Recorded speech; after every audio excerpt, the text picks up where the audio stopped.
सामाजिक संस्थाओं को समझना। तो सामाजिक संस्थाओं को समझने की कोशिश करते हैं हम यहाँ पर।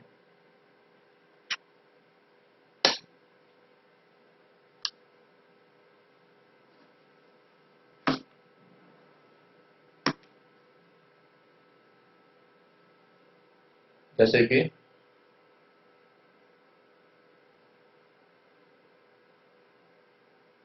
यहाँ पर हम देखें, यह पुस्तक समाज और व्यक्ति की अंतःक्रियाओं के बारे में चर्चा से प्रारंभ होती है। हमने देखा है कि हम में से प्रत्येक का एक व्यक्ति की तरह समाज में एक स्थान और स्थिति होती है।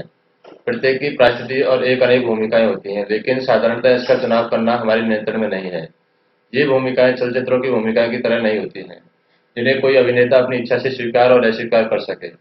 यहाँ सामाजिक संस्थाएं होती हैं जो प्रतिबंधीय और नियंत्रित, दंडित और पुरस्कृत करती हैं। सामाजिक संस्थाएं राज्य की तरह, वृत्त और परिवार की तरह लागू हो सकती हैं। इस अध्याय में हमारी परिचय सामाजिक संस्थाओं से होगा और यह भी बताया जाएगा कि समाजशास्त्र और सामाजिक मानव विज्ञान में इनका अध्ययन किस प्रकार होता है।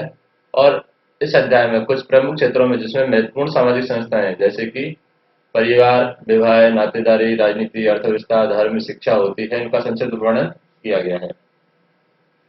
तो विस्तृत अर्थ में संस्था उसे कहा जाता है जो स्थापित या कम से कम कानून या प्रथा के द्वारा स्वीकृत नियमों के अनुसार कार्य करती है और उसके नियमित एवं निरंतर कार्य चालन को इस नियम को जाने बिना समझा नहीं जा सकता। संस्थाएं व्यक्तियों पर प्रतिबंध लगाती हैं और साथ ही ये व्यक्तियों को अवसर भी प्रदान करती है। संस्थाओं को स्वयं में लक्ष्य के रूप में भी देखा जाता है। वास्तव में लोगों ने परिवार, धर्म, राज्य और यहाँ तक कि शिक्षा को भी अपने आप में एक लक्ष्य के रूप में माना है। तो यहाँ पर हम देखें कि हम पहले भी देख चुके हैं कि समाजशास्त्र के अंतर्गत संकल्पनाओं को समझने में अनेक प्रकार की भिन्नताएं और विरोधाभास है। हमारा परिचय प्रकार्यवादी और संघर्षवादी दृष्टिकोण से भी कराया गया है। हमने यह भी देखा है कि कैसे उन्होंने एक ही विषय वस्तु को भिन्नता से देखा है, जैसे स्त्रीकरण और सामाजिक नियंत्रण। इसलिए इसमें कोई आश्चर्य नहीं है कि सामाजिक संस्थाओं के बारे में विभिन्न प्रकार की समझ है। एक प्रकार्यवादी दृष्टि सामाजिक संस्थाओं को सामाजिक मानकों, आस्थाओं, मूल्यों और समाज की आवश्यकताओं को पूरा करने के लिए निमित्त संबंधों की भूमिकाओं के जटिल और ताने वाले के रूप में देखती है। सामाजिक संस्थाएं सामाजिक जरूरतों को पूरा करने के लिए विद्यमान होती हैं। इस प्रकार समाज में हमें औपचारिक और अनौपचारिक सामाजिक संस्थाएं देखने को मिलती हैं, जैसे परिवार और धर्म अनौपचारिक सामाजिक संस्था की, जबकि कानून और शिक्षा औपचारिक सामाजिक संस्था के उदाहरण हैं। एक संघर्षवादी दृष्टि की मान्यता है कि समाज में सभी व्यक्तियों का स्थान समान नहीं है। सभी सामाजिक संस्थाएं, चाहे वे पारिवारिक, धार्मिक, राजनीतिक, आर्थिक, कानूनिक या शैक्षणिक हो, समाज के प्रभावशाली अनुभाग, चाहे वे वर्ग, जाति, जनजाति या लिंग के संदर्भ में हो, इनके हित में संचालित होती हैं। प्रभावशाली सामाजिक अनुभागों का न केवल राजनीतिक और आर्थिक संस्थाओं पर प्रभुत्व होता है, अपितु वह ये भी सुनिश्चित करते हैं कि शासक वर्ग के विचार ही समाज के विचार बन जाए। यह विचार उनसे भिन्न है कि किसी समाज को सामान्य आवश्यकताएं होती हैं। जैसे जैसे आप इस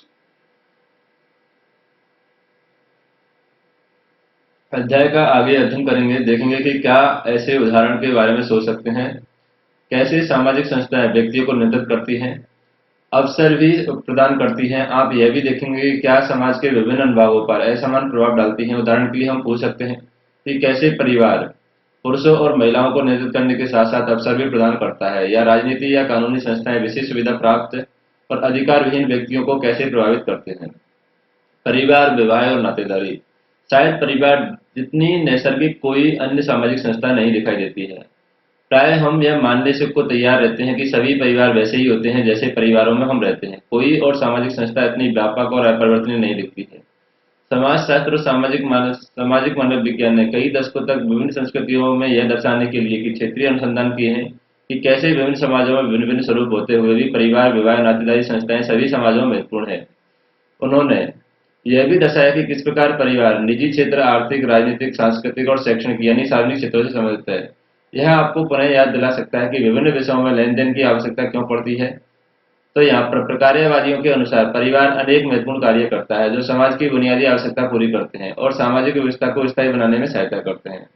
प्रकार्यवादी दृष्टिकोण का तर्क है कि यदि महिलाएं परिवार की देखभाल करें और पुरुष परिवार की जीविका चलाएं तो आधुनिक औद्योगिक समाज श्रेष्ठ कार्य निष्पादन करते हैं। तथापि भारत में किए गए अध्ययन यह सुझाव देते हैं कि अर्थव्यवस्था की औद्योगिक प्रतिमानों और परिवारों को मूल होने की आवश्यकता नहीं है। फिर भी यह उदाहरण एक उदाहरण है कि जिसमें पता चलता है कि समाज के अनुभवों पर आधारित प्रवृत्ति का सामान्यीकरण नहीं किया जा सकता। प्रकार्यवादी के अनुसार मूल परिवार को औद्योगिक समाज की आवश्यकता पूरी करने वाली एक सर्वोत्तम साधन संपन्न इकाई के रूप में देखा जाता है। ऐसे परिवार में घर का एक सदस्य घर से बाहर कार्य करता है और दूसरा सदस्य घर और बच्चों का देखभाल करता है। व्यवहारिक रूप से मूल परिवार में भूमिकाओं के इस विशिष्टीकरण में पति की आजीविका चलाने वाले सहायक की और पत्नी की घरेलू संरचना में प्रभावशाली भावनात्मक भूमिका शामिल रहती है। इस दृष्टि पर न केवल अनुचित लिंग भेद के कारण प्रश्न किया जा सकता है, अपितु इतिहास और अनेक संस्कृतियों के अनुभवी अध्ययन दर्शाते हैं कि यह सत्य नहीं है। वास्तव में आप कार्य और अर्थव्यवस्था की चर्चा में देखेंगे कि वस्त्र निर्यात जैसे समकालीन उद्योग में महिलाएं श्रमिक बल का बहुत बड़ा हिस्सा है, और इस तरह का विभाजन यह भी सुझाता है कि पुरुष की आवश्यक रूप से परिवार के मुखिया है। और यहाँ पर हम देखें कि अनिवार्य ये सत्य नहीं है। जैसे महिला प्रधान घर की बात करें, जब पुरुष नगरीय क्षेत्रों में चले जाते हैं तो महिलाओं को हल चलाना पड़ता है, खेतों के कार्य का प्रबंध करना पड़ता है। कई बार वे अपने परिवार को एकमात्र भरण पोषण करने वाली बन जाती हैं। ऐसे परिवारों को महिला प्रधान घर कहा जाता है।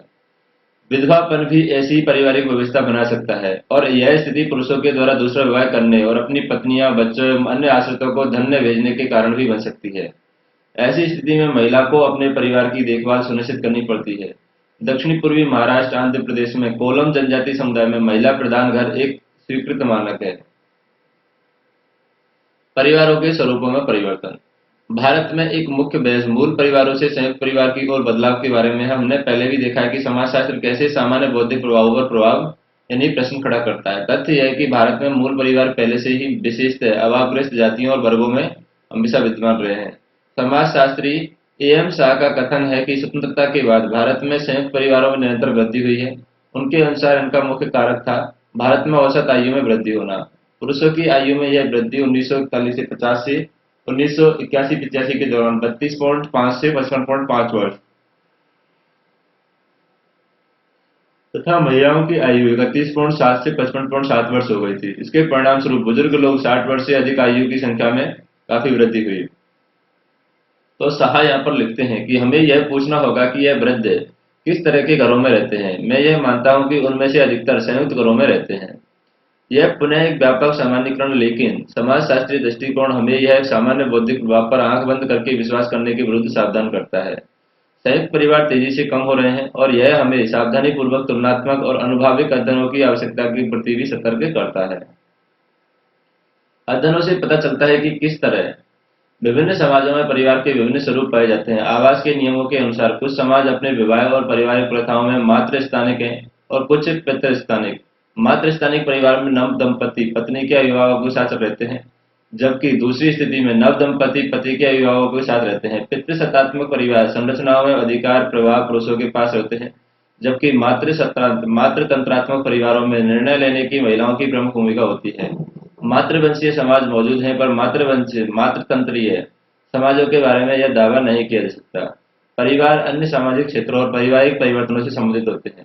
हमारे दैनिक जीवन में प्राय हम परिवार की अन्य क्षेत्रों जैसे कि आर्थिक राजनीति से भिन्न और अलग देखते हैं।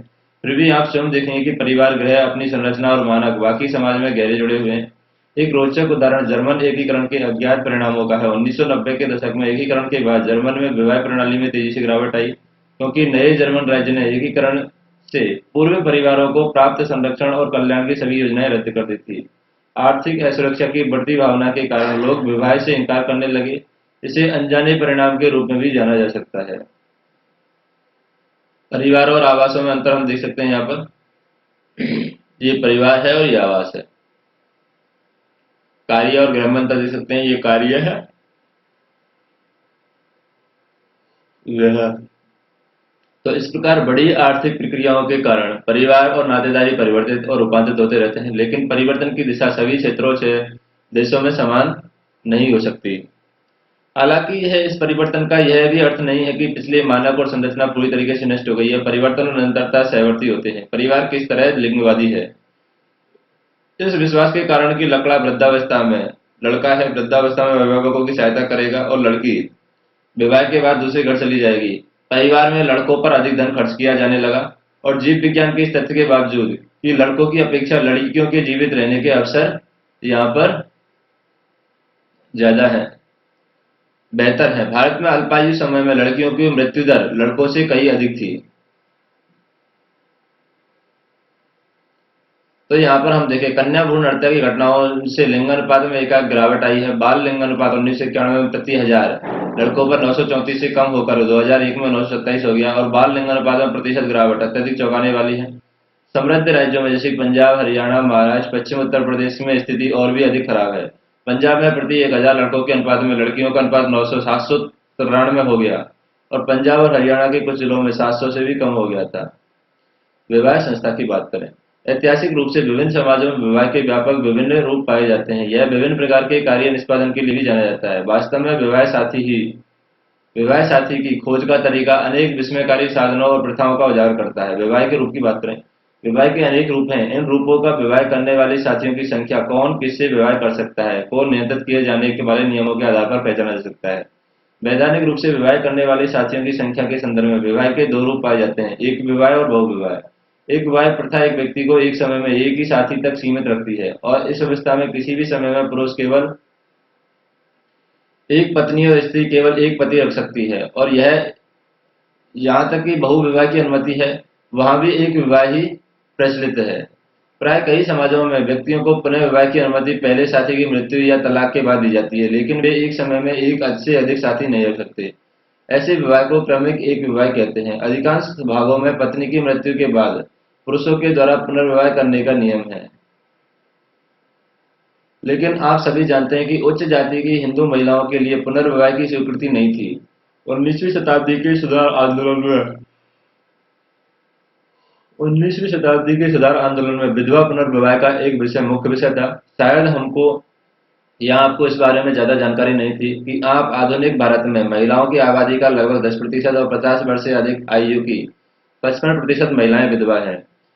बहुविवाह प्रथा एक समय में एक से अधिक साथी होने का द्योतक है और इसमें या तो बहुपत्नी प्रथा यानी एक पति या दो से अधिक पत्नियां, या बहुपति प्रथा यानी एक पति पत्नी और दो या अधिक पति के रूप में होता है। प्राय जहां आर्थिक स्थितियां कठोर होती हैं वहां बहुपति प्रथा समाज की एक प्रतिक्रिया हो सकती है, क्योंकि ऐसी स्थितियों में एक पुरुष पत्नी और बच्चों का पर्याप्त भरण पोषण नहीं कर सकता है। अत्यधिक निर्धनता की अवस्थाएं भी एक समूह पर अपनी आबादी सीमित रखने के लिए दबाव डालती है। विवाह निश्चित करना, नियम और निर्देश की बात करें, कुछ समाजों में विवाह साथी के चयन का निर्णय अभिभावक और संबंधियों के द्वारा किया जाता है। कुछ अन्य समाजों में साथी का चयन करने में व्यक्तियों को अपेक्षाकृत कुछ स्वतंत्रता होती है। अंतर विवाह और बहिर्विवाह के नियम की बात करें, कुछ समाजों में यह प्रतिबंध अति सूक्ष्म होते हैं।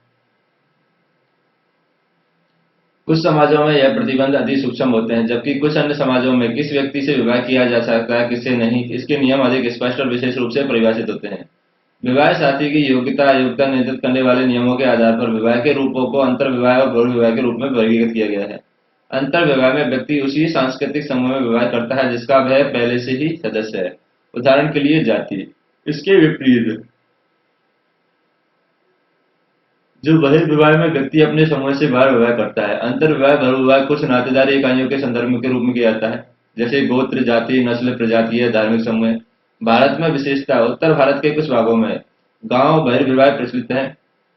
गांव बहिर्विवाह यह सुनिश्चित करता है कि जिन परिवारों में लड़कियों का विवाह किया जाए वे घर से काफी दूर हो। यह व्यवस्था लड़की के नातेदार के हस्तक्षेप के बगैर अपने ससुराल में सुचारू परिवर्तन और समायोजन को सुनिश्चित करती है।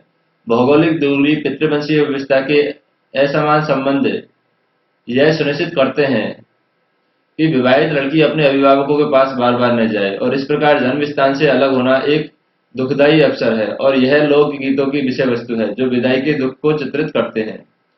पिताजी, हम चिड़िया के झुंड की तरह हैं, हम दूर उड़ जाएंगी और हमारी उड़ान बहुत लंबी होगी। हमें नहीं मालूम कि हम कहाँ जाएंगे। पिताजी, मेरी पलकें आपके घर में नहीं जा सकती, मेरी पालकी आपके घर से नहीं जा सकती क्योंकि द्वार बहुत छोटा है। बेटी, मैं एक ईंट निकाल दूंगा। तुम्हारी पालकी के लिए द्वार बड़ा करने के लिए तुम्हें अपने घर अवश्य जाना होगा। तो मैं अपनी बच्ची को पालने में झुलाता हूँ और उसके सुंदर बालों में उंगलियां फिरा रहा हूँ और एक दिन दूल्हा आएगा और तुम्हें दूर ले जाएगा। जोर से ढोल नगाड़े बजते हैं, मधुर सेनाई बज रही है। और एक अजनबी का बेटा मुझे लेने आ गया। मेरी सहेलियां अपने खिलौने लेकर आओ, चलो हम खेलेंगे, क्योंकि अब मैं कभी नहीं खेल पाऊंगी जब मैं एक अजनबी के घर चली जाऊंगी। तो कुछ बुनियादी संकल्पनाएं, विशेषतः परिवार, नातेदारी और विवाह को परिभाषित करना है। परिवार प्रत्यक्ष नातेदारी संबंधों से जुड़े व्यक्तियों का एक समूह है जिसके बड़े सदस्य बच्चों की पालन पोषण का दायित्व देते हैं। नातेदारी बंधन व्यक्तियों के बीच के वे सूत्र होते हैं जो या तो विवाह के माध्यम से या वंश परंपरा के माध्यम से रक्त संबंधियों, माता पिता, बहन भाई, संतान आदि को जोड़ते हैं। विवाह को दो वयस्क पुरुष और स्त्री व्यक्तियों के बीच लैंगिक संबंधों की सामाजिक स्वीकृति और अनुमोदन के रूप में परिभाषित किया जाता है। जब दो व्यक्तियों का विवाह हो जाता है तो ये परस्पर नातेदार बन जाते हैं और इस प्रकार वैवाहिक बंधन भी व्यापक क्षेत्र में लोगों को जोड़ते हैं। विवाह के माध्यम से अभिभावक, भाई बहन व अन्य रक्त संबंधी जीवन साथी यहाँ पर के रिश्तेदार बन जाते हैं और जन्म के परिवार को जन्म का परिवार यानी फैमिली ऑफ ओरिएंटेशन कहा जाता है, और जिस परिवार में व्यक्ति का विवाह होता है उसे प्रजनन का परिवार यानी फैमिली ऑफ प्रोक्रिएशन कहा जाता है। रक्त के माध्यम से बने नातेदारों का समरक्त नातेदार और विवाह के माध्यम से बने नातेदारों को वैवाहिक नातेदार कहा जाता है। अगले अनुभाग में कार्य आर्थिक संस्थाओं पर चर्चा कर देखेंगे कि कैसे परिवार और आर्थिक जीवन गहन रूप से अंतर संबंधित है। कार्य और आर्थिक जीवन। कार्य क्या है? बच्चे और छोटे विद्यार्थी के रूप में हम कल्पना करते हैं कि जब हम बड़े होंगे तो किस प्रकार का कार्य करेंगे। यहाँ पर कार्य स्पष्ट रूप से सह वेतन रोजगार का द्योतक है। आधुनिक समय में यह कार्य का सर्वाधिक समझ में आने वाला अर्थ है। वास्तव में यह एक अत्यधिक सरलीकृत विचार है। अनेक प्रकार के कार्य सह वेतन रोजगार के विचार की पुष्टि नहीं करते हैं। उदाहरण के लिए अनौपचारिक अर्थव्यवस्था में किए गए जाने वाले अधिकांश कार्य प्रत्यक्ष किसी औपचारिक रोजगार आंकड़ों में नहीं गिने जाते हैं। अनौपचारिक अर्थव्यवस्था का अर्थ है नियमित रोजगार के क्षेत्र से परे किया जाने वाला कार्य व्यवहार। इसमें कभी कभी किए गए कार्य और सेवा के बदले नकद भुगतान किया जाता है, लेकिन इसमें वस्तुओं और सेवाओं का प्रत्यक्ष आदान प्रदान भी अक्सर किया जाता है।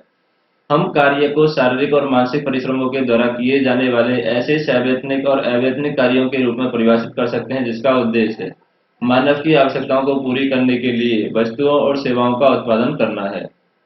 ऐसा कोई कार्य नहीं है जिसे टिनी की नानी ने जीवन की किसी न किसी अवस्था में आजमाया न हो। अपना कप उठाने की आयु में से ही अपने प्रतिदिन दो वक्त भोजन और पहनने में वस्त्र के बदले लोगों के घरों में विभिन्न तरह के बेमेल कार्य करना आरंभ कर दिया। बेमेल कार्य का सही अर्थ क्या है ये वे ही जान सकते हैं जिन्होंने हंसने और दूसरे बच्चों के साथ खेलने की आयु में कार्य किए हैं। बच्चों का झुंझुना हिलाने से लेकर के स्वामी के सिर की मालिश करने तक सभी नीरस कार्य बेमेल कार्य में आ जाते हैं।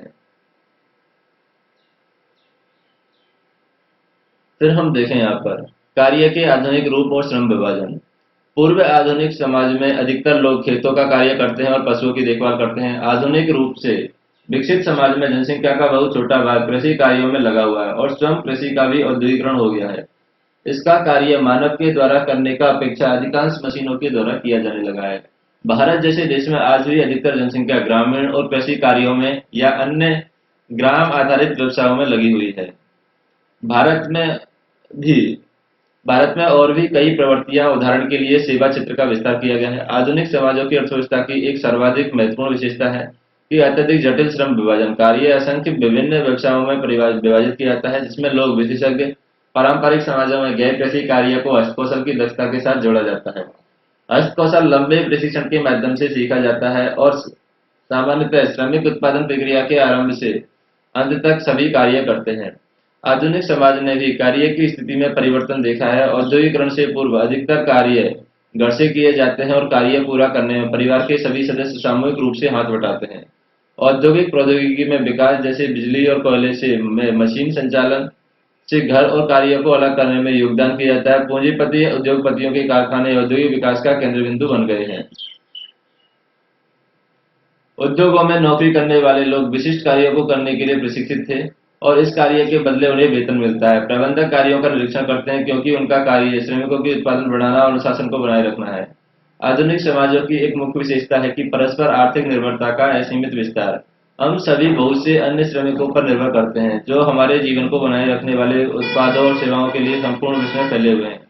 कुछ अपवादों को छोड़ दें तो आधुनिक समाजों में अधिकतर लोग अपने भोजन व न रहने वाले मकान या तो अपने उपभोग की भौतिक वस्तुओं का उत्पादन नहीं करते हैं।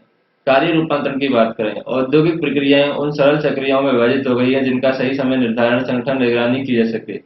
थोक उत्पादन के लिए थोक बाजारों की आवश्यकता होती है, साथ ही उत्पादन की प्रक्रिया में कई नव परिवर्तन हुए हैं। शायद इसमें सबसे महत्वपूर्ण जो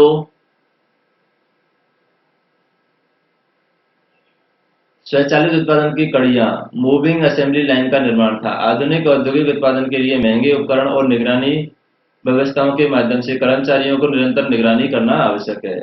इसलिए कई दशकों में उदार उत्पादन और कार्य के विकेंद्रीकरण की तरफ झुका हुआ है, और यह तर्क दिया जाता है कि भूमंडलीकरण के इस दौर में व्यवसाय और देशों के बीच प्रतिस्पर्धा में वृद्धि हो रही है।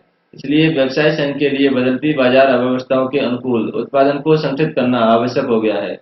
और नई व्यवस्था कैसे कार्य करती है, श्रमिकों पर उसका क्या प्रभाव पड़ सकता है, इसे समझने के लिए बेंगलोर में किए गए एक वस्त्र उद्योग के अध्ययन का एक भाग यहाँ पर पढ़ सकते हैं कि उद्योग बड़ी आपूर्ति श्रृंखला का एक अनिवार्य भाग है, और इस प्रकार निर्माता की स्वतंत्रता उस सीमा तक सीमित होती है कि डिजाइनर से लेकर के अंतिम उपभोक्ता तक वास्तव में सैकड़ों से अधिक सक्रियाएं होती हैं, और इस श्रृंखला में केवल 15 सक्रियाएं ही निर्माता के हाथ में होती हैं। वेतन वृद्धि को लेकर के किए गए किसी भी गहन आंदोलन से निर्माता अपनी कार्यों को अन्य स्थानों पर ले जाएंगे, और ये यूनियन के नेताओं की पहुंच से होगा, चाहे वह विद्यमान न्यूनतम मजदूरी अदायगी का मामला हो या उससे आगे महत्वपूर्ण वेतन वृद्धि का मामला हो।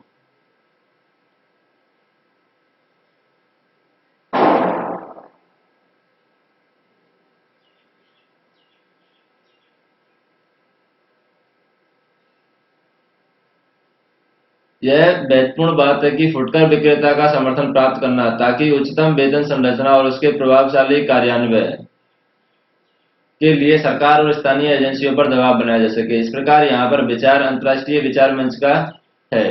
तो यहाँ पर हम देखेंगे, अध्ययन के देखें कि उत्पादन के नए संगठन और देश के बाहर उपभोक्ता को निकाय से उत्पादन की अर्थव्यवस्था और राजनीति को किस प्रकार बदल दिया है। राजनीति की बात करें, राजनीतिक संस्थाओं का सरोकार समाज में शक्ति के बंटवारे से है। सामाजिक संस्थाओं को समझने में दो संकल्पनाएं बहुत महत्वपूर्ण है। ये है शक्ति और सत्ता। शक्ति व्यक्तियों और समूह के द्वारा दूसरों के विरोध करने के बावजूद अपनी इच्छा पूरी करने की योग्यता है। इसका अभिप्राय है कि उनके पास शक्ति होती है, वे ऐसा करते हैं क्योंकि दूसरों के पास शक्ति नहीं होती है। किसी समाज में निश्चित मात्रा में शक्ति होती है। यदि कुछ लोगों के पास यह है तो दूसरों के पास नहीं होगी। दूसरे शब्दों में, एक व्यक्ति या समूह के पास शक्ति पृथकता से नहीं होती, बल्कि यह दूसरों से सम्मिलित होती है। शक्ति की यह अवधारणा स्पष्ट रूप से विस्तृत है, और यह परिवार में भेड़ों के साथ बच्चों की घरेलू जिम्मेदारियों में लगाने से लेकर के विद्यालय में मुख्य अध्यापक के द्वारा अनुशासन लागू करने तक, कारखानों के मुख्य प्रबंधक द्वारा प्रबंधकों के कार्य आवंटित करने से लेकर अपने दल के कार्यक्रमों को नियंत्रित करने वाले राजनीतिक नेताओं तक फैला हुआ है। मुख्य अध्यापक को विद्यालय में अनुशासन बनाए रखने की शक्ति है। राजनीतिक दल के अध्यक्ष को दल से किसी सदस्य को निकालने की शक्ति है। प्रत्येक मामले में व्यक्ति या समूह उस सीमा तक शक्ति प्राप्त करता है कि दूसरों को अपनी इच्छा का पालन करना होता है। इस अर्थ में सामाजिक क्रियाएं और राजनीतिक का सरोकार शक्ति से है, लेकिन अपने उद्देश्य की प्राप्ति हेतु यह शक्ति कैसे लागू होगी? क्यों कुछ लोग दूसरों के आदेशों का पालन करते हैं? इन प्रश्नों के उत्तर सत्ता के संबंधित संकल्पना के संदर्भ में प्राप्त किए जा सकते हैं। शक्ति का उपयोग सत्ता के माध्यम से किया जाता है, और सत्ता शक्ति का रूप है जिसे वैध होने के रूप में स्वीकार किया जाता है, अर्थात जैसे सही और न्यायपूर्ण माना जाता है। यह संस्थागत है क्योंकि वैधता पर आधारित होती है। सामान्यतः लोग अपनी शक्ति को स्वीकार करते हैं जिसके पास सत्ता होती है, क्योंकि वे अपने नियंत्रण को उचित और न्यायपूर्ण मानते हैं। अक्सर कुछ विचारधाराएं होती हैं जो वैधता की इस प्रक्रिया में सहायक होती हैं। राज्यविहीन समाज की बात करें, 60 वर्षों से पूर्व सामाजिक मानव विज्ञानियों के द्वारा किए गए राज्यविहीन समाजों के अनुभाविक अध्ययन दर्शाते हैं कि बिना आधुनिक सरकारी तंत्र की व्यवस्था कैसे बनाए रखी जा सकती है। इसके बदले नातेदारी, विवाह, आवास पर आधारित गठबंधनों के द्वारा धार्मिक कृत्यों और समारोहों में मित्रों और विरोधियों की भागीदारी से विभिन्न भागों में विपरीत संतुलन बना जाता है। जैसा कि हम सब जानते हैं कि आधुनिक समाज या आधुनिक राज्य की एक निश्चित संकल्पना और औपचारिक कार्यविधियां हैं, फिर भी क्या राज्यविहीन समाजों के उपरोक्त वर्णित कुछ अनौपचारिक विशेषताएं राज्य के समाजों में विद्यमान नहीं है? राज्य की संकल्पनाओं की बात करें, राज्य वहां विद्यमान होता है जहां सरकार का एक राजनीतिक तंत्र यानी नागरिक सेवा कार्मिकों के साथ साथ संसद और कांग्रेस जैसी संस्थाएं एक निश्चित क्षेत्र पर शासन करता है। सरकार की सत्ता एक वैध व्यवस्था में समर्थित होती है और जो अपनी नीतियों को लागू करने के लिए सैन्य शक्ति के उपयोग की क्षमता रखती है। प्रकार्यवादी दृष्टिकोण से राज्य को समाज में सभी अनुभागों के हितों की प्रतिनिधि के रूप में देखता है। संघर्षवादी दृष्टिकोण से राज्य को समाज के प्रभावशाली अनुभागों के प्रतिनिधि के रूप में देखता है। आधुनिक राज्य पारंपरिक राज्यों से बहुत भिन्न है और ये राज्य प्रभुसत्ता, नागरिकता और अक्सर राष्ट्रवादी विचारों के द्वारा परिभाषित है। प्रभुसत्ता का अभिप्राय एक निश्चित भौगोलिक क्षेत्र पर राज्य के अविवादित राजनीतिक शासन से है। फिर हम देखें कि आरंभ में प्रभुसत्तात्मक राज्यों में नागरिकता के साथ साथ राजनीतिक भागीदारी के अधिकारों का पालन नहीं किया जाता है। इन्हें अधिकांशतः संघर्षों के द्वारा प्राप्त किया जाता है, जिसमें राजतंत्र की शक्तियों का सीमित कर दिया जाता है और उन्हें सक्रिय रूप से पदच्युत कर दिया जाता है। फ्रांस की क्रांति और हमारा भारतीय स्वतंत्रता संघर्ष इस तरह के आंदोलनों को दो प्रमुख उदाहरण हैं। नागरिकता के अधिकारों में नागरिक, राजनीतिक और सामाजिक अधिकार शामिल हैं और नागरिक अधिकारों में व्यक्तियों को अपनी इच्छा के अनुसार रहने की जगह चुनौती दी जाती है। भाषण और धर्म की स्वतंत्रता, अपनी संपत्ति रखने का अधिकार और कानून के समक्ष समान न्याय का अधिकार यहाँ पर शामिल है। राजनीतिक अधिकारों में चुनावों में भाग लेने वाले और सार्वजनिक पद के लिए खड़े होने का अधिकार शामिल है। अधिकतर देशों में सरकारें सर्वव्यापक मतदान के सिद्धांत को स्वीकार करने में इनकार करती हैं। आरंभिक वर्षों में न केवल महिलाओं को अपितु पुरुषों को बड़ी जनसंख्या में मतदान से बाहर रखा जाता है, क्योंकि एक निश्चित मात्रा में संपत्ति होना उनका एक मापदंड है और महिलाओं को बहुत समय तक इस अधिकार के लिए इंतजार करना पड़ता है। तीसरे प्रकार की नागरिकता के अधिकार सामाजिक अधिकार हैं। इनका सरोकार प्रत्येक व्यक्ति को कुछ न्यूनतम स्तर तक आर्थिक कल्याण और सुरक्षा प्राप्त होने के विशेष अधिकार से है और इन अधिकारों में शामिल है स्वास्थ्य लाभ, बेरोजगारी भत्ता, न्यूनतम मजदूरी निर्धारण करने के अधिकार। सामाजिक और कल्याणकारी अधिकारों की व्यापकता ने कल्याणकारी राज्यों को जन्म दिया है, जो पश्चिमी राज्यों में यानी पश्चिमी समाजों में दूसरे विश्व युद्ध के समय से स्थापित किए गए। पूर्वी समाजवादी देशों के राज्यों को इस क्षेत्र में काफी अच्छी व्यवस्था की है। अधिकतर विकासशील देशों में वास्तव में यह एक विद्यमान नहीं है। आजकल पूरे विश्व में इन सामाजिक अधिकारों को राज्य का उत्तरदायित्व और आर्थिक विकास में रुकावट मान करके इन पर आक्रमण किया जा रहा है। राष्ट्रवाद को प्रतीकों और विश्वासों के एक समुच्चय के रूप में परिभाषित किया जा सकता है, जो एक राजनीतिक समुदाय का भाग होने का विरोध करता है। इस प्रकार व्यक्ति को ब्रिटिश, भारतीय, इंडोनेशियाई और फ्रांसीसी होने में गर्व और बंधुता की भावना का अनुभव होता है। संभवतः व्यक्तियों को हमेशा किसी न किसी प्रकार के सामाजिक समूह जैसे कि अपने परिवार, गोत्र, धार्मिक समुदाय के साथ एक प्रकार की पहचान होने का भाव रहता है।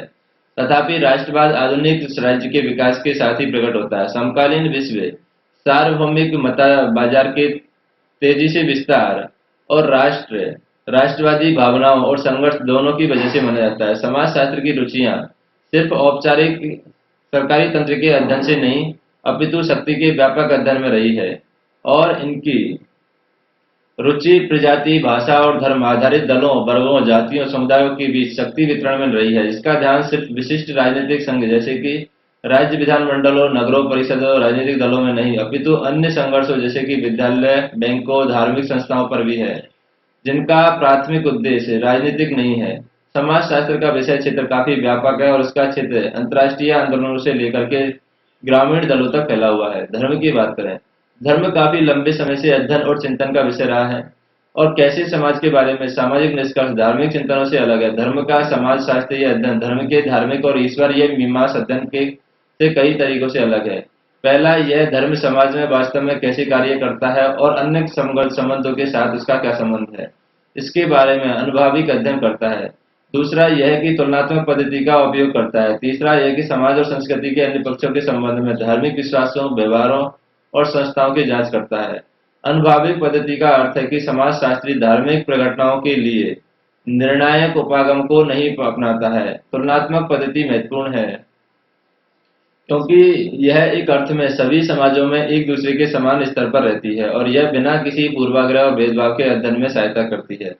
समाजशास्त्रीय दृष्टिकोण का अर्थ है कि धार्मिक जीवन को केवल घरेलू जीवन, आर्थिक जीवन और राजनीतिक जीवन के साथ संबंध करके भी बौद्ध ज्ञान बनाया जाता है। धर्म सभी ज्ञात समाजों में विद्यमान है। हालांकि धार्मिक विश्वास और व्यवहार एक संस्कृति से दूसरी संस्कृति में बदलते रहते हैं और सभी धर्मों की समान विशेषता है। प्रतीकों का समुच्चय, श्रद्धा और सम्मान की भावनाएं, अनुष्ठान और या समारोह, विश्वासकर्ताओं का एक समुच्चय। धर्म के साथ संबंध अनुष्ठान विविध प्रकार के होते हैं। अनुष्ठानिक कार्यों में प्रार्थना करना, गुणगान करना, भजन गाना, विशेष प्रकार का भोजन करना, ऐसा भोजन नहीं करना, कुछ दिनों का उपवास रखना, इस प्रकार के अन्य कार्य शामिल हैं।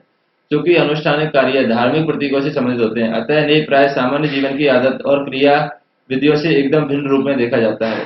देवीय सम्मान में मोमबत्ती और दिया जलाने का महत्व सामान्यतः कमरे में रोशनी करने से एकदम भिन्न होता है।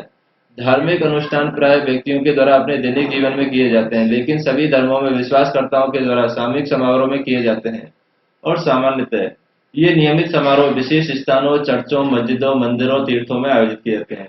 धर्म एक पवित्र क्षेत्र है। इस बात पर विचार करें कि विभिन्न धर्मों के सदस्य पवित्र क्षेत्र में प्रवेश करने से पूर्व क्या करते हैं। उदाहरण के लिए सिर को ढकते हैं या नहीं ढकते हैं, जूते उतारते हैं या विशेष प्रकार के वस्त्र धारण करते हैं। इन सब में जो बात समान है वह श्रद्धा की भावना, पवित्र स्थानों और स्थितियों को पहचान और उनके प्रति सम्मान की भावना। एमिल दुर्खाइम का अनुकरण करने वाले धर्म के समाजशास्त्री उस पवित्र क्षेत्र को समझने में रुचि रखते हैं जिसे प्रत्येक समाज सांसारिक चीजों से भिन्न रखता है। अधिकतर मामलों में पवित्रता में अलौकिकता का तत्व होता है। अधिकांश किसी वृक्ष या मंदिर की पवित्रता के साथ ये विश्वास जुड़ा होता है कि इसके पीछे कोई अलौकिक शक्ति है, इसलिए यह पवित्र है। तथापि यह ध्यान रखना आवश्यक है कि कुछ धर्म जैसे कि आरंभिक बौद्ध धर्म और कन्फ्यूशियसवाद में अलौकिकता की कोई संकल्पना नहीं है, लेकिन जिन व्यक्तियों और चीजों में वे पवित्र मानते हैं उनके लिए पर्याप्त श्रद्धा थी। धर्म का समाजशास्त्रीय अध्ययन करते हुए चलिए हम प्रश्न पूछते हैं कि धर्म का अन्य सामाजिक संस्थाओं के साथ क्या संबंध है।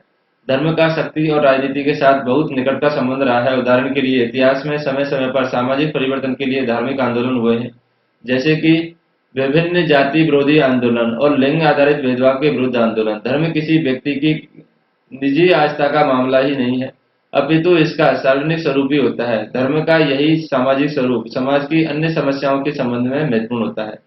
हमने देखा है कि समाजशास्त्र शक्ति की कैसे व्यापक अर्थ में देखता है। अतः राजनीतिक और धार्मिक क्षेत्र के बीच संबंध को जानना समाजशास्त्रीय हित में है। शास्त्रीय समाजशास्त्रियों का विश्वास था कि जैसे जैसे समाज आधुनिक होता जाएगा, धर्म का जीवन के विभिन्न क्षेत्रों पर प्रभाव कम होता जाएगा। पंथ निरपेक्षता की संकल्पना को इस प्रक्रिया का वर्णन करती है। समकालीन घटनाएं समाज के विभिन्न पक्षों में धर्म की दृढ़ भूमिका की जानकारी देती हैं। आप ऐसा क्यों सोचते हैं, ऐसा क्या है?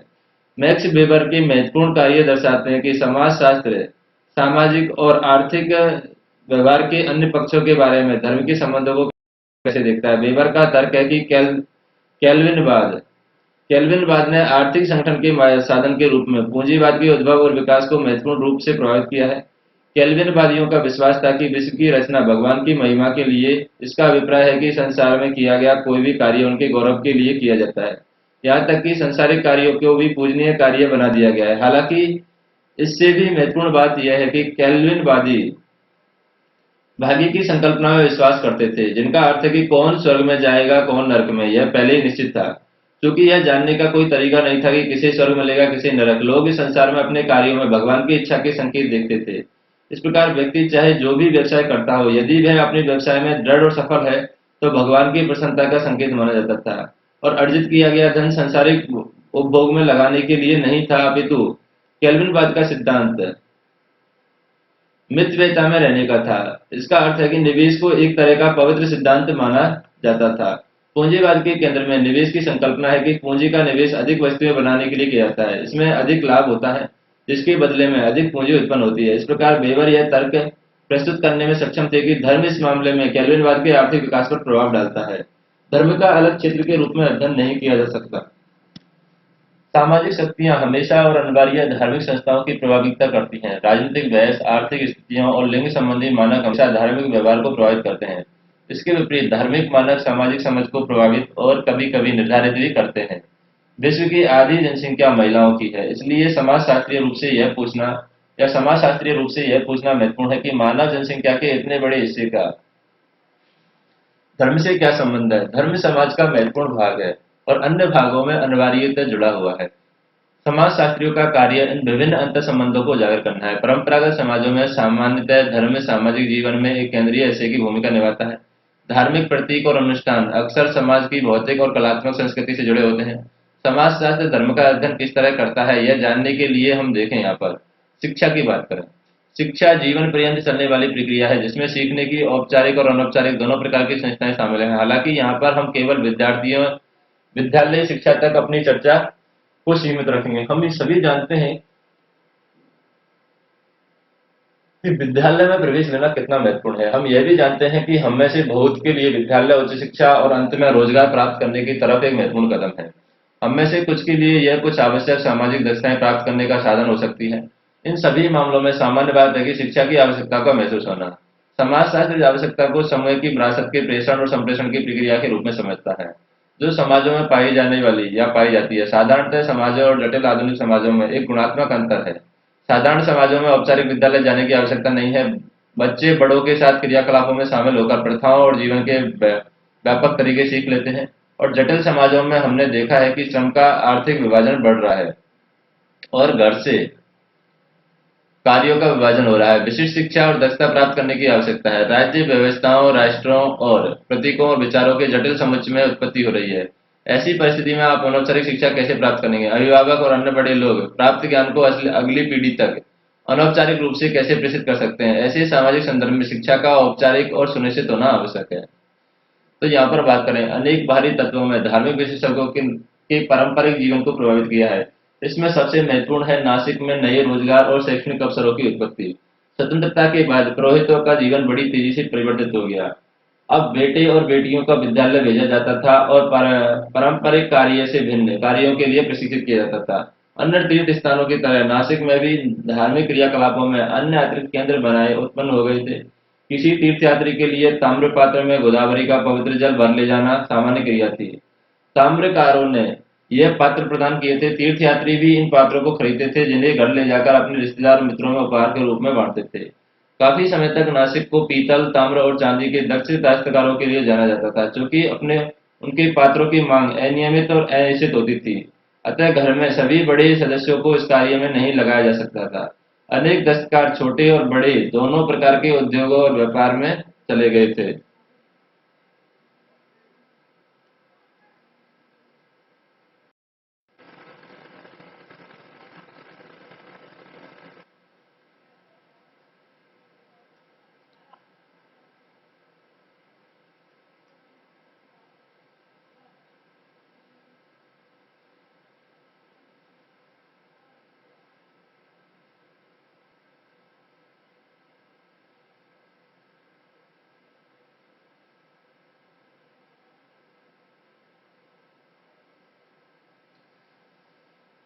तो इससे आगे भी हम आधुनिक जटिल समाज सरल समाजों की तुलना में अमूर्त सार्वभौमिक मूल्यों पर निर्भर करते हैं।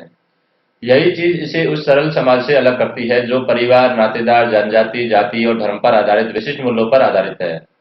आधुनिक समाजों से विद्यालयों की रचना एक रूपता, मानकीकृत प्रेरणाओं और सार्वभौमिक मूल्यों को बढ़ावा देने के लिए की जाती है। इसे करने के अनेक तरीके हैं। उदाहरण के लिए, कोई विद्यालय के बच्चों को एक ऐसी वर्दी की बात कर सकता है कि क्या मानकीकरण का बढ़ावा देने वाले अन्य विशेषताओं पर विचार कर सकते हैं। एमिल दुर्खाइम के अनुसार कोई भी समाज एक सामान्य आधार कुछ विचार, मनोभाव और व्यवहारों के बगैर जीवित नहीं रह सकता है। जैसे शिक्षा के द्वारा सभी बच्चों को बिना भेदभाव के संप्रेषित किया जाना चाहिए, चाहे वे किसी भी सामाजिक श्रेणी के हो। शिक्षा बच्चों को विशिष्ट व्यवसाय के लिए तैयार करने वाली होनी चाहिए और साथ ही वह उसे समाज के कुछ मूल्यों को समाहित करने में सक्षम करने वाली यानी बनाने वाली भी होनी चाहिए। इस प्रकार प्रकार्यवादी समाजशास्त्री सामान्य सामाजिक आवश्यकताओं और सामाजिक मानकों के बारे में बात करते हैं और प्रकार्यवादियों के लिए शिक्षा सामाजिक संरचना को बनाए रखती है और उनका नवीनीकरण करती है और संस्कृति का संप्रेषण विकास करती है। और शैक्षणिक व्यवस्था समाज में व्यक्तियों को अपनी भावी भूमिका के चयन और आवंटन के लिए एक महत्वपूर्ण क्रियाविधि है। इसे एक व्यक्ति को खुद को साबित करने का क्षेत्र भी माना जाता है। इसलिए विभिन्न परिस्थितियों के लिए चयन का साधन भी, जो कि व्यक्तियों को अपनी क्षमताओं के अनुसार होता है। भूमिका और स्त्रीकरण की प्रकार्यवादी समझ को देखते हैं कि समाज को असमान रूप से विभेदकारी मानने वाले समाजशास्त्रियों के लिए शिक्षा स्त्रीकरण के कुछ अभिकर्ता के रूप में कार्य करती है और शिक्षा के असमान अवसर भी सामाजिक स्त्रीकरण का परिणाम है। दूसरे शब्दों में, हम अपने सामाजिक आर्थिक पृष्ठभूमि के आधार पर विभिन्न प्रकार के विद्यालयों में जाते हैं। क्योंकि हम किसी एक प्रकार के विद्यालय में जाते हैं तो हमें विभिन्न प्रकार के विशेष अधिकार और अंत में वैसे ही अवसर प्राप्त होते हैं। उदाहरण के लिए, कुछ लोग तर्क देते हैं कि विद्यालय शिक्षा सम्राट और सामान्य के बीच विद्यमान भेद को अधिक गहरा करती है और विशेष अधिकार प्राप्त विद्यालय में जाने वाले बच्चों में आत्मविश्वास आ जाता है, जबकि इससे वंचित बच्चे अपने विपरीत भाव का अनुभव कर सकते हैं। तथापि ऐसे अनेक बच्चे हैं जो विद्यालय नहीं जा सकते, विद्यालय जाना बीच में छोड़ देते हैं। उदाहरण के लिए एक अध्ययन बताता है यहाँ पर कि इस समय आप विद्यालय में कुछ बच्चे देख रहे हैं। यदि आप फसल के समय विद्यालय आए तो आपको अनुसूचित जाति या अनुसूचित जनजाति का एक भी बच्चा नहीं मिलेगा। जब उनके अभिभावक बाहर कार्य करते हैं तो उन पर घर की कुछ जिम्मेदारी आ जाती हैं और इन समुदायों को लड़कियां कभी कभार ही विद्यालय जाती हैं, क्योंकि वे विभिन्न प्रकार के घरेलू और आमदनी वाले कार्य करती हैं। उदाहरण के लिए 10 वर्ष की एक लड़की बेचने के लिए गाय का सूखा गोबर उठाती है। तो उपरोक्त रिपोर्ट से यह है कि लिंग और जातिगत भेदभाव किस तरह के शिक्षा के अवसरों का अतिक्रमण करते हैं। तो यहाँ पर हमने देखा कि किसी भी बच्चे को अच्छी नौकरी मिलने के अवसर अनेक सामाजिक कारकों से प्रभावित होते हैं। सामाजिक संस्थाओं के कार्य करने के तरीकों को समझने की आपकी समझ अब तक इस प्रक्रिया का सही विश्लेषण करने में आपकी सहायता करेगी।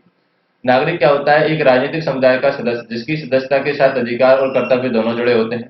श्रम विभाजन क्या होता है? कार्य का विशिष्टीकरण जिसकी सहायता से विभिन्न प्रकार के कार्यों को एक उत्पादन प्रणाली में लगाया जाता है। सभी समाजों में श्रम विभाजन का कम से कम न्यूनतम आरंभिक स्वरूप होता है। तथापि औद्योगिक विकास के साथ पूर्व के उत्पादन प्रणाली को अपेक्षा श्रम विभाजन व्यापक रूप से जटिल हो गया है। आधुनिक विश्व में श्रम विभाजन अंतर्राष्ट्रीय विषय बन गया है। लिंग की बात करें, प्रत्येक लिंग के सदस्यों के व्यवहार के बारे में उपयुक्त समझी जाने वाली सामाजिक अपेक्षाएं लिंग को समाज के मूल संगठनात्मक सिद्धांत के रूप में देखा जाता है।